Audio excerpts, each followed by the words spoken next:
minority, in mostly Caribbean, Latino, okay? What that in essence means is a whole conference of our Caucasian brethren has disappeared.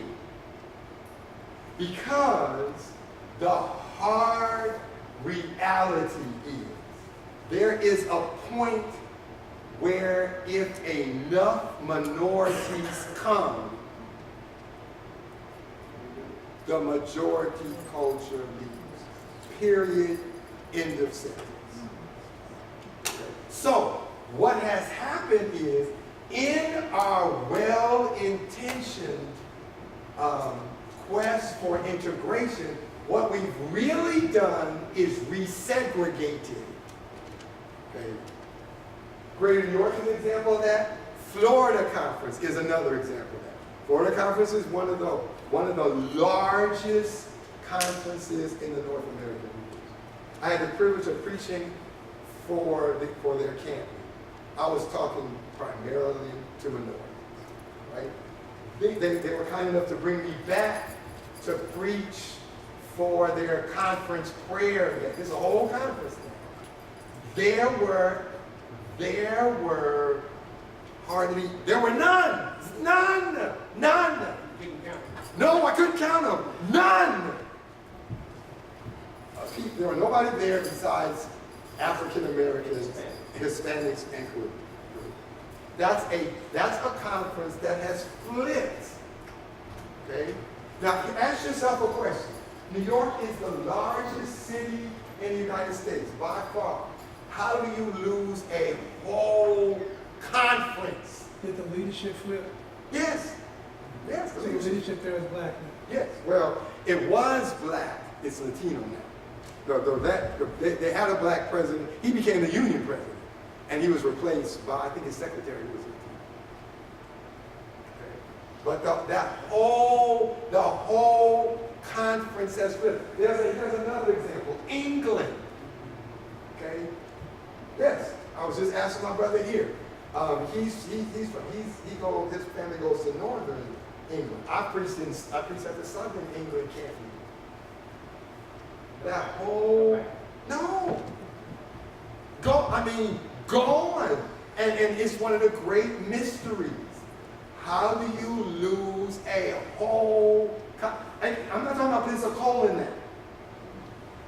That's a fairly small city. I'm talking about two of the largest cities in the world that once had large Caucasian populations that they don't have anymore. I don't know. That's a question. The joke that I make is there must be something about the Atlantic Ocean.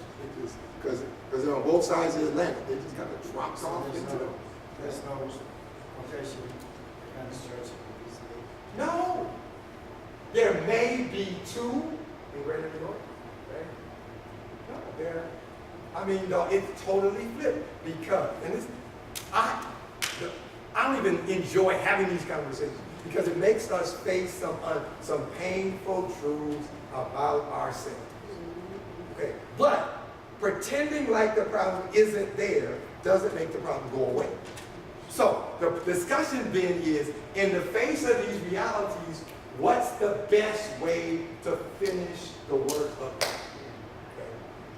And the best way seems to be the maintenance of regional conferences because they still represent the best way for us to accomplish the work.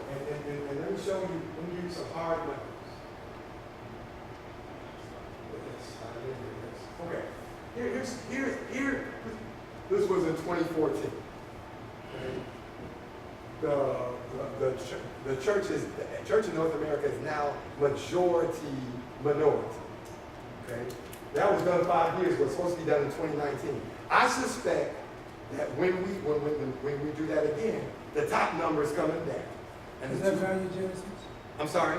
Did that come out of Value Genesis or something else? No, the North American division, that came out of North America, it wasn't Value Genesis. It came out of North American Division Secretary's Office. Okay? And they're responsible for Correct. So again, if you think about it, with all the disadvantages that African Americans have had, still the Lord has blessed, and the work has grown to the place where we very well may be the largest group in the church. And if we're not the largest, we're certainly very close. Are they lumping Caribbeans into the African American? I believe so. I believe so. Okay. Yes. So, bottom line, if you're an advocate for where you're standing now, and you're basically struggling in a regional sense to hold the line and hang on to what you've got, and at the same time, the other side is not willing to budge, where does that leave church organization in light of the fact that Jesus may be coming any minute, and we have a larger society outside of the church that is increasingly becoming multicultural, and we have a president who is gung ho to build up all these physical walls and limit immigration and say, well, we don't want you coming into our borders unless you're the absolute best of your country, and you better have a lot to contribute, otherwise we don't want you. Where does that leave the church in light of the present and end time events? Okay, and it's a good question. The goal always must be the mission of the church. What's the best way to finish the work? If the best way was to, again, the advocates of integration have to face up to the fact that we don't have integration. Okay? We don't have it. What we do have, no, you can't. Well, no, not only can you not, we don't have it. We have one-way integration. Now, you were saying, and you're correct. Regional conferences aren't growing at the rate they used to. So there's a certain amount of struggle. But the growth among regional conference is still higher than the growth among state conferences. The reality is, what's happening in state conferences to some degree is propped up by their ability to attract minorities. Florida conference may not exist if it weren't for minorities. It would be in serious trouble. Potomac conference is another example. Serious, somebody mentioned, or you mentioned Southwest. Serious migration out of Southwest into Texas conference and all that sort of thing. And so my thing is, okay, let's talk about that. And let's remind ourselves that that door only swings one way. Yes. After this, I promise I'm not going to say it. Okay. You're all right. You're all right. I appreciate the conversation. I just have some problems with the nomenclature that's going on. For one thing, integration is integration.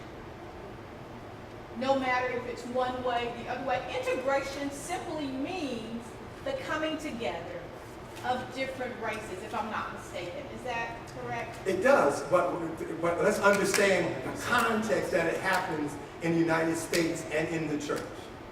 And that is, Well, and we can't, that's undeniable.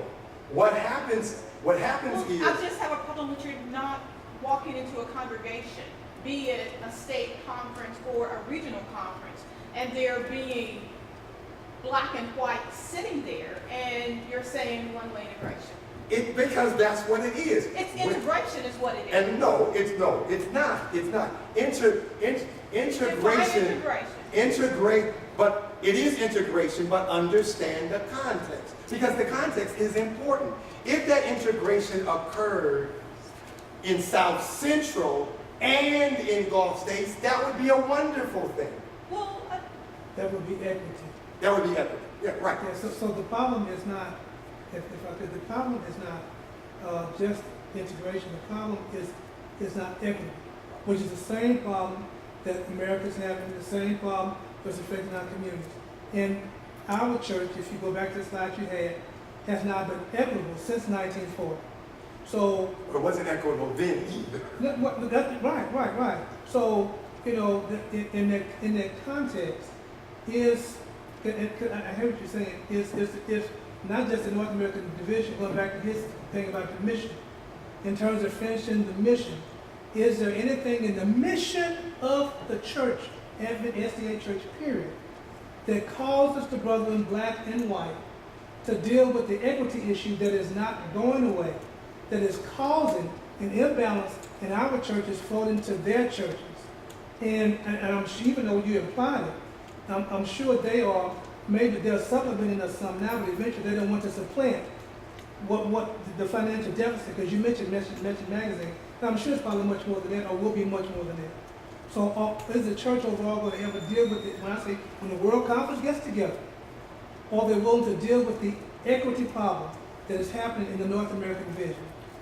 It depends on how you define that. Okay. Okay? And you have to look at the cause. And to get back to what I assume that's your wife, right? Yes. Okay. Well, 'cause I hope so. I was You just about about to to ask what? I was about to mess up. I'm in trouble I now. was about to mess up. For all these, I'm in trouble now, but yes, it is. Okay. To get back to what your wife is saying, that there's a difference between integration that drains regional conferences and doesn't help state conferences either. Let me tell you about a conversation I had with my Caucasian friends who are presidents in the Southern Union. Because we're friends, we had an honest conversation. This is what you could tell they were really uncomfortable, but they got to the door of this state without actually going through. What they actually were saying, in essence, was every time we try to start something, minorities come, and then we can't reach white people. Now, they didn't want to say that, but that's the picture that they painted. And I believe that, but I go back to how I started. Our administration needs to make certain we have the resources to keep our people. And I say that from the top to the bottom. Sometimes our churches are dilapidated, we can't get conference help. Sometimes we get sent the very worst pastors in the conference, which you, oh, I'm sorry. I got a little too personal. She was telling the truth. She didn't But mean anything. it's ridiculous. And yet you wanna, and I say you, not taking, for you to take it personally, but we wanna cry that we're losing members. We can't cry that we're losing members when we're giving members what members need. That's the reality of it, Pastor. Well, no, that's part of the reality. Because, and these gentlemen will tell you, we do have the resources. We do.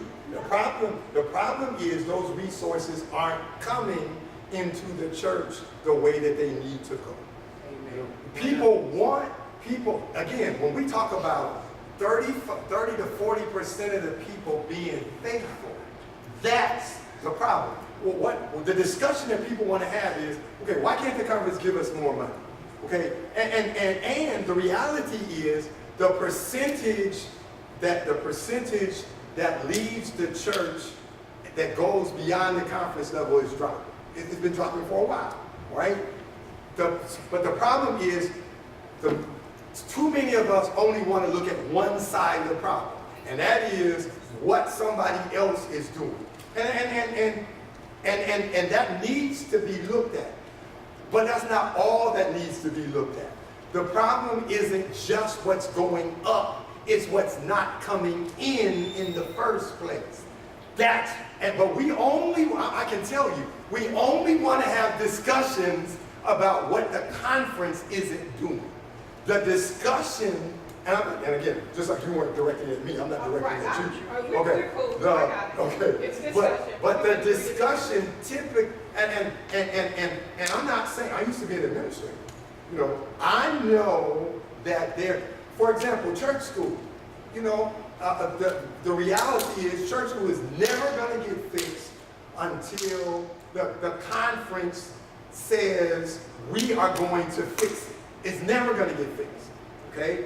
But then that means, I can tell you personally, as a church school graduate, someone who made church school a priority, that means getting some major fights, okay? Because people say they want the conference to step in. What they really mean is they want the conference to step in on the opposite side of where they are, okay? I had a mega fight with the education leadership. I should have said just education. I had a major fight when I said, I want you to tell me how you're going to address test scores. I expect test scores to be at a certain level, okay? And if they're not, then we're going to make some changes. Big fight.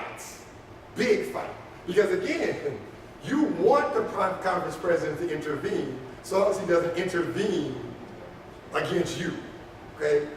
So I'm not trying, just because I used to be president, I'm not saying, but some of it is, I mean, when you're an administrator, you're there to fix the problem. That's what you're there for. You can't just whine and go, you gotta fix it. Okay, so I'm not trying to take administrators off the hook. Well, all I'm saying is, if we just look at one end of the problem, then we're gonna have the same problem. And that's what tends to happen. We tend to look at one end of the problem. I got actually 3 minutes, yes. My question, oh, I'm sorry. No, go ahead, no, I'm gonna catch up.